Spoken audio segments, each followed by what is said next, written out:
Apakah kamu Tuhan? Lalu Satya Sai Baba ini menjawab, iya benar, aku Tuhan dan kalian pun juga Tuhan jawabannya. Yo geng, tekan tombol subscribe geng. Hey yo, what's good? Welcome back to Kamar Jerry.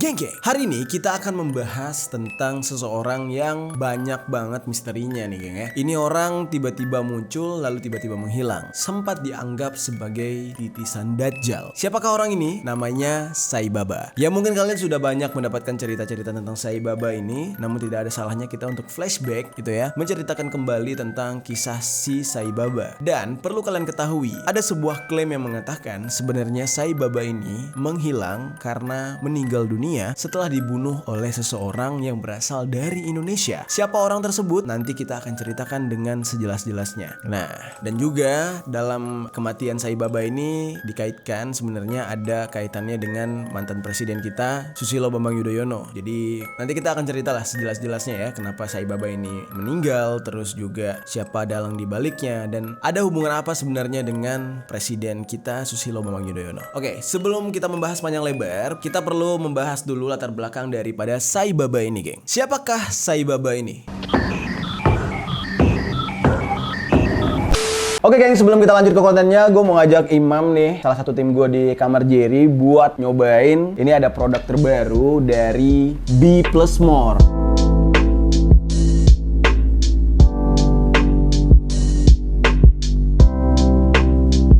Nah, ini merupakan sober kit ya namanya ya. Kalian bisa baca di sini nih. Terus di sini ada dua varian, dua color. Ini ada orange, terus ada aqua. Ini dua produknya ini sebenarnya sama, cuma beda di colornya aja. Oke, hari ini gue sengaja ngajak Imam nih karena memang Imam ini adalah seorang vapor yang aktif gitu ya, menggunakan pot ya Imam ya. Jadi kita langsung tes aja. Imam warna biru aja. Kita coba cek ya. Nih, buka dulu nih. Nah, ini kalian bisa lihat ya, langsung sap. Oke. Wow. Kalian bisa lihat ya, teksturnya keren banget nih desainnya. Itu kayak ada apa ya namanya ya, polkadot gitu ya. Desainnya ini warna birunya, kasih lihat Mam. Ini Bang. Yoi. Bagus. Nah, terus kalian di sini udah dapat cartridge-nya juga. Nih kalian bisa lihat, nih cartridge-nya udah ada di dalam sini. Terus tinggal buka, terus liquidnya langsung masukin ke sini gitu ya. Udah gitu, yang gue suka dari pot sini adalah ini ringan banget gitu ya, dengan desain yang menurut gue enak buat dibawa kemana-mana gitu, stylish banget gitu ya. Terus ini ada indikatornya juga, nih kalian lihat ya, ini ada indikatornya. Nah di sini misalkan baterainya habis, biasa indikatornya bakal warna merah. Kalau baterainya cukup, ini indikatornya warna hijau nih Mam. Oke. Terus kita coba lihat di dalam sini nih Mam. Coba lihat di dalamnya ada apaan aja. Oke, ada kabel charger. Oke. Kabel. Ini dikasih kepala ya? Oh ya, kepalanya nggak ada ya. Jadi cuman kabel ini apa sih, Type C ya? Ini Type C. Type C. Terus ada apa lagi di dalamnya? Sober user manual. Ini kalian ada di sini nih, ada user manualnya. Nanti bisa langsung baca di sini apa yang kalian butuhin gitu ya. Terus juga ada warranty card. Jadi di sini garansinya udah ada. Jadi kalian nggak usah khawatir soal produknya gitu ya. Udah ada garansinya. Oke, itu dia tadi geng dari Be More Sober Pot. Di dalamnya itu ada charger, ada warranty card, terus ada manual, terus ada unitnya ya, produknya. Dan ada juga produk replacement coil gitu ya. Nih kalian bisa lihat nih, satu paketnya itu. Nih, dia udah dapat 4 nih, Mam. Kita lihat dulu ya cara bukanya gimana nih. Jadi tinggal dicabut aja. Jadi gini nih, ini kan kepasang di sini. Kepasang terus tinggal dicabut kayak gini. Nah, dia terus pasang lagi. Oh iya. Nah, terus tinggal dipasang dan sini kalian bisa beli satu packnya tuh ada 4 recoilnya gitu ya. Udah gitu geng, desain atomisasi yang inovatifnya itu memungkinkan kita membuat asap yang lebih ngebul, lebih besar gitu pakai Be More ini. Udah gitu geng, rasanya juga lumayan enak banget dengan brand new mesh coil 0.8 ohm. Jadi ini adalah sistem terbaru dari sebuah pot gitu. Oke geng, itu dia tadi review kita tentang B Plus More alias Sober Pot Kit ini geng. Dan sekarang gua mau mengadakan giveaway yang hadiahnya adalah produk ini. Karena produknya terlalu banyak di gua, jadi gue pengen bagi-bagi ke kalian semua. Syaratnya gampang banget, silahkan baca deskripsi di bawah. Di sana gua sudah menyertakan syarat untuk memenangkan produk ini selengkap-lengkapnya. Jadi tunggu apa lagi? Langsung cek kolom deskripsi di bawah. Let's go! Satya Sai Baba lahir dengan nama Satya Narayana Raju pada tanggal 23 November 1926.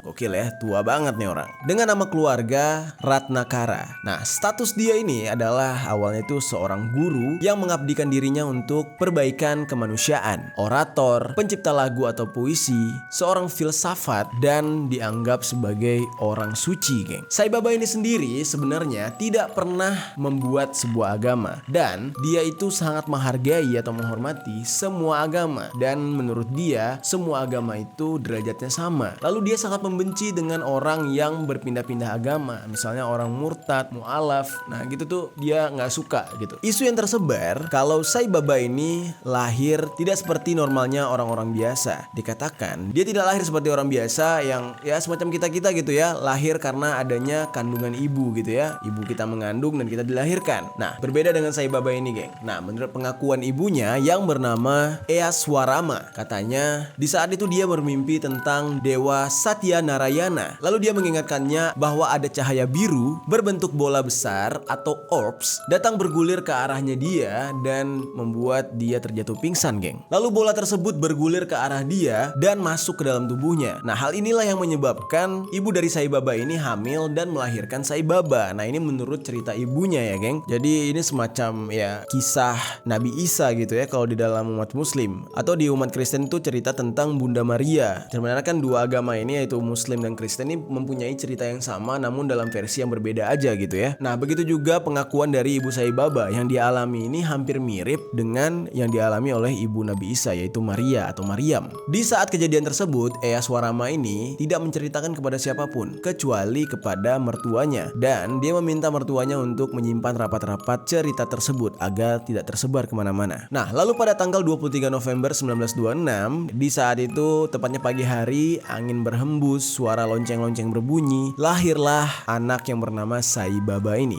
Nah menurut keluarga tersebut, Sai Baba ini lahir dalam kondisi tidak menangis sama sekali, dan ketika dia lahir dia itu terlihat tersenyum, geng. Semua orang yang menyaksikan itu mulai terbingung-bingung ya, kenapa bayi ini dari lahir sudah tersenyum, dan ada beberapa tanda lahir yang terdapat di pipi Sai Baba di saat itu, yaitu sebuah tai lalat yang terletak di pipi sebelah kiri dan di dada. Lalu di tapak kakinya, betapa kagetnya orang-orang melihat adanya sebuah lambang, yaitu lambang sangka dan cakra. Lalu Laksmama, yaitu mertua dari Eyaswarama, ibunya Sai Baba, langsung saja memegangi bayi tersebut dan meletakkan bayi tersebut secara lembut di atas daun palma yang sudah diletakkan di sudut ruangan persalinan. Nah ini adalah sebuah tradisi di sana, geng. Terus tiba-tiba saja, geng, kain yang menyelimuti si bayi alias Sai Baba ini saat masih bayi itu bergerak. Nah ketika diangkat, ternyata di dalam kain tersebut sudah ada ular kobra yang membentuk lingkaran gitu ya untuk menjadikan tempat alas tidurnya si Sai Baba kecil. Dan ular kobra tersebut sama sekali tidak mematok atau tidak menyakiti Sai Baba. Lalu barulah pada saat pemberian nama, atau di bahasa di sana tuh menyebutkan nama Karanam, bayi tersebut diberi nama Satya Narayana. Saat nama tersebut diberikan lalu dibisikkan ke telinga sang bayi, bayi Sai Baba kecil ini langsung tersenyum seolah-olah dia setuju dengan nama tersebut, geng. Satya sendiri berarti kebenaran. Ini merupakan bahasa Sanskerta, geng. Sedangkan Narayana adalah nama untuk Sri Vishnu. Dia merupakan dewa tertinggi di dalam agama Hindu. Nah lalu barulah pada 4 Mei 1940 tepatnya nih, geng. Di saat itu Sai Baba sudah berumur 14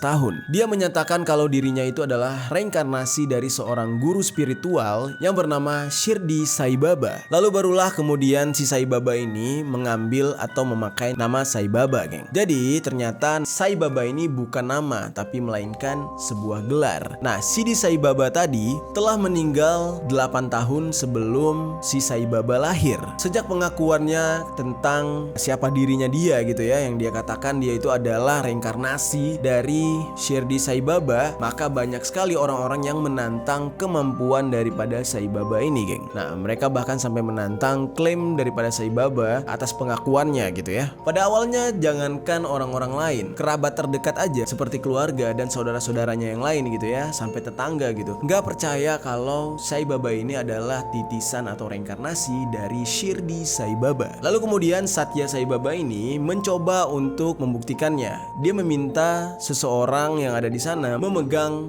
bunga melati. Lalu Sai Baba ini meminta orang tersebut untuk melempar bunga melati itu ke lantai, dan dia menjamin bunga tersebut ketika jatuh ke lantai akan membentuk nama Sai Baba. Saat itu geng, tulisan dari bunga melati yang dibuang ke lantai tadi itu bertuliskan Sai Baba namun dalam bahasa Telugu. Pada akhirnya dalam kejadian tersebut berdampak kepada si Sai Baba yang berhenti dari sekolahnya, dan dia mulai melanjutkan misi-misinya dan impian-impiannya dia geng. Pernah suatu hari geng, seseorang bertanya kepada Sai Baba. Dia mengatakan, apakah kamu Tuhan? Lalu Satya Sai Baba ini menjawab, iya benar, aku Tuhan dan kalian pun juga Tuhan, jawabannya. Lalu dia mengatakan juga perbedaannya dia dengan orang lain itu adalah dimana dia menyadari kalau dia itu spesial sementara orang lain tidak gitu ya. Cuma itu aja, dia menyadari kalau dia ini adalah seorang Tuhan, namun yang lain itu tidak pernah sadar, begitu geng. Satya Sai Baba ini muncul ke kalangan ramai atau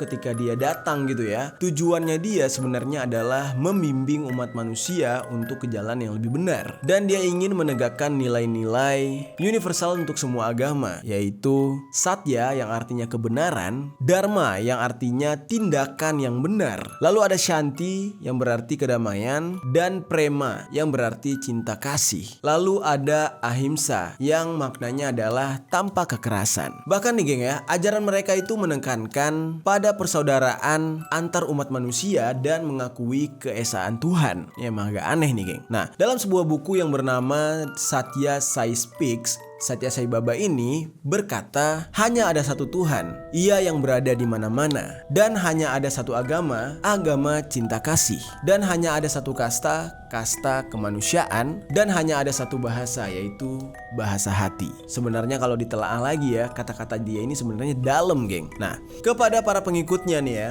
banyak banget yang pengikut daripada Sai Baba, bahkan ribuan. Di Indonesia juga ada yang fanatik sampai masang-masang foto Sai Baba di dinding restoran mereka.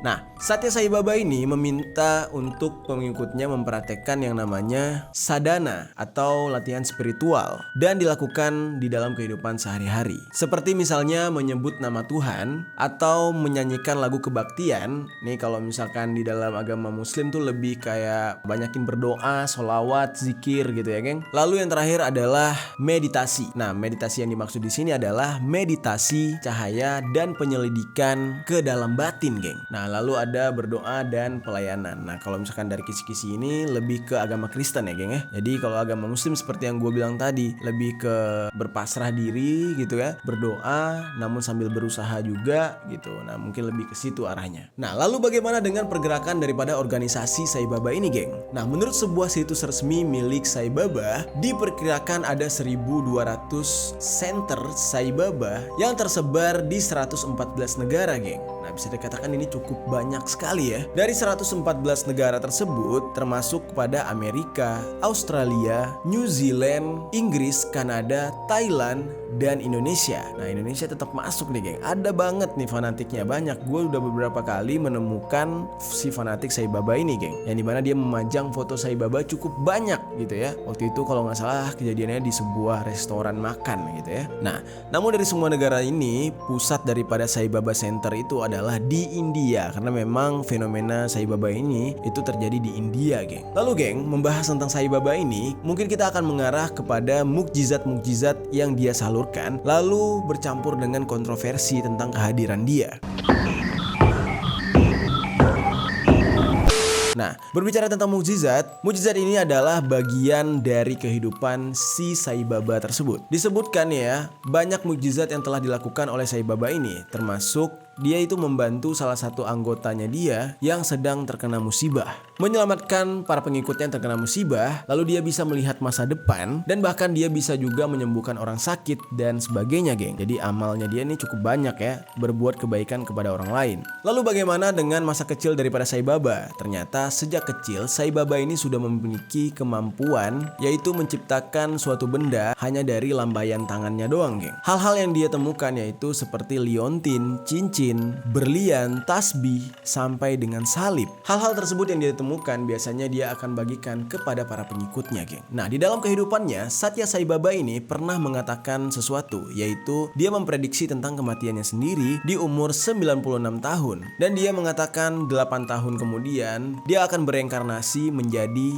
Prema Sai Baba. Dan Prema Sai Baba ini akan lahir di daerah Karnataka, geng. Ini merupakan sebuah tempat yang berada di antara kota Bangalore dan kota Mysore yang terletak di India. Namun, geng, ramalan daripada Sai Baba tentang kematiannya ini salah banget atau salah telak gitu ya. Ternyata dia meninggalnya lebih cepat, yaitu di umur 85 tahun. Hal ini membuat orang-orang yang anti kepada dia semakin mempunyai bahan untuk membenci daripada Sai Baba ini. Nah, mereka mengatakan ya kan bahwasanya Sai Baba ini selama hidupnya hanya melakukan penipuan katanya. Lalu, para pengikut setia daripada Sai Baba ini, mereka itu mengklaim gitu ya, bahwa Sai Baba ini memang benar meninggal pada tahun 96. Nah, hal ini apabila dihitung menggunakan tahun lunar ya, memang kalau misalkan dari tahun lunar, usia daripada Sai Baba ini sudah tembus ke 96 tahun. Karena Sai Baba ini memang banyak sekali kemampuannya gitu ya, geng, atau yang disebut dengan mukjizat, sampai-sampai masyarakat di India menganggap dia ini adalah Tuhan. Nah, namun geng, tidak sedikit pula banyak orang yang percaya kalau Sai Baba ini adalah titisan Dajjal. Berbagai pihak itu menanggapi kontroversi yang terjadi. Mereka beranggapan kalau memang Sai Baba ini adalah titisan Dajjal, ini akan mengganggu atau meresahkan umat yang beragama. Bahkan beberapa pihak mengklaim kalau Sai Baba ini adalah salah satu dari 30 Dajjal yang akan muncul di muka bumi ini, geng. Anjing, parah banget tuduhannya ya. Kenapa bisa demikian? Kenapa orang-orang bisa berpikir kalau Sai Baba ini adalah seorang Dajjal? Nah, ini ada beberapa hal yang menyamakan Sai Baba ini dengan Dajjal. Mari kita bahas satu persatu nih, geng. Nah, disebutkan di dalam sejarah, Dajjal ini bentuknya adalah seorang laki-laki yang berpostur pendek, gempal, dan berambut keriting, dan memiliki kaki yang bengkok. Nah, ini ciri-ciri daripada Dajjal ya. Nah, sekarang perbandingan kepada ciri Sai Baba, yaitu si Sai Baba ini seseorang yang berpostur pendek dan berambut keriting, geng. Nah, jadi ada kesamaan dari ciri-ciri Dajjal. Nah, lalu ciri Dajjal yang lain, Dajjal itu memiliki mata yang buta. Nah, ternyata persamaannya dengan Sai Baba adalah Sai Baba pernah mengalami yang namanya kebutaan semasa mudanya dia, sampai akhirnya kemudian dia berangsur-angsur sembuh. Lalu Dajjal ini datang bersamaan dengan adanya gunung roti dan sungai air, geng. Memang agak aneh nih ya. Lalu persamaannya kepada Sai Baba adalah Sai Baba ini memiliki kekuatan yang disebut dengan Vibhuti, atau dalam bahasa Indonesianya tepung suci. Dan hal ini dia lakukan dari udara menggunakan tangannya sendiri, geng. Nah, gue juga kurang paham di sistemnya seperti apa. Lalu ciri-ciri Dajjal selanjutnya adalah dia mampu berpindah-pindah dengan sangat kencang, dan bahkan bisa dikatakan kecepatannya ini seperti awan yang ditiup angin, geng. Nah, sebegitu kencangnya kemampuan berpindah-pindahnya Dajjal ini. Lalu bagaimana dengan persamaannya terhadap Sai Baba ini? Si Sai Baba ini memiliki kemampuan bisa berkeliling bumi atau berkeliling dunia hanya dalam hitungan kelipan mata. Jadi kedipan mata nih kalau lu perhatiin gitu ya, kalau lengah sedikit berkedip itu orang langsung berpindah tempatnya. Nah, kurang lebih mungkin penjelasannya seperti itu, geng. Lalu sifat Dajjal yang lain adalah Dajjal mempunyai pengikut yang sangat banyak. Bahkan di akhir zaman nanti banyak manusia yang berangan-angan ingin berjumpa dengan Dajjal. Anjir, gila ya. Nah, lalu bagaimana dengan Sai Baba? Sai Baba juga sama, memiliki para pengikut yang berjuta-juta jumlahnya dan dari berbagai suku, ras, agama, dan budaya, geng. Jadi agak sedikit ada persamaan ya. Lalu hal yang lain adalah Dajjal ini jika muncul, dia akan mengakui kalau dia itu adalah orang yang baik, sehingga banyak sekali orang yang tertarik untuk mengikuti Dajjal ini, geng. Lalu bagaimana dengan Sai Baba? Ternyata Sai Baba juga mengaku kalau dia ini adalah orang yang bijak dan dia membawa misi yaitu perdamaian, cinta kasih, dan menghapuskan segala kesengketaan secara kekeluargaan. Nah, ini agak mirip sama-sama nih ya antara Sai Baba dengan ciri-ciri Dajjal. Lalu ciri yang lain, Dajjal ketika muncul dia mengaku sebagai nabi. Nah, bagaimana dengan Sai Baba? Ternyata Sai Baba juga mengakui kalau dirinya itu adalah nabi kepada para pengikut-pengikutnya, geng. Lalu kemunculan Dajjal dia menyebutkan nama Al-Masih. Begitu juga dengan Sai Baba, ternyata dia juga pernah mengakui kalau dia akan menjadi Al-Masih setelah tahun 2020. Anjir, gue merinding nih. Kita udah di era 2021 ya. Kalau ini emang era kiamat, aduh, kelar sih kita semua, geng. Nah, sebenarnya masih banyak lagi nih, geng, barisan daripada persamaan Dajjal dan Sai Baba ini. Mungkin gue akan meletakkan semua teksnya di sini. Kalian bisa cek sendiri, kalian bisa baca sendiri ya persamaan daripada Dajjal dan Sai Baba. Karena kalau misalkan gue jelaskan sampai kelar persamaannya, kemiripannya, nanti bisa panjang banget gitu ya. Nah, silakan nih di ending video gue akan memberikan teks bacaan buat kalian persamaan-persamaan Dajjal dan Sai Baba. Oke, geng, mungkin untuk cerita selanjutnya gue akan menceritakan bagaimana Sai Baba ini mati karena dibunuh oleh orang Indonesia. Nah, nanti kita akan bercerita panjang lebar kronologinya seperti apa, siapa orangnya, dan apa hubungannya dengan Presiden SBY. Kalau kalian setuju kita melanjutkan ke part 2, kalian tinggalkan komentar di bawahnya. Dan jangan lupa untuk ikut giveaway Be More Sober Pot Kit. Jadi gue akan memilih beberapa orang pemenang untuk mendapatkan pot ini, geng. Oke, tinggalkan komentar di bawah.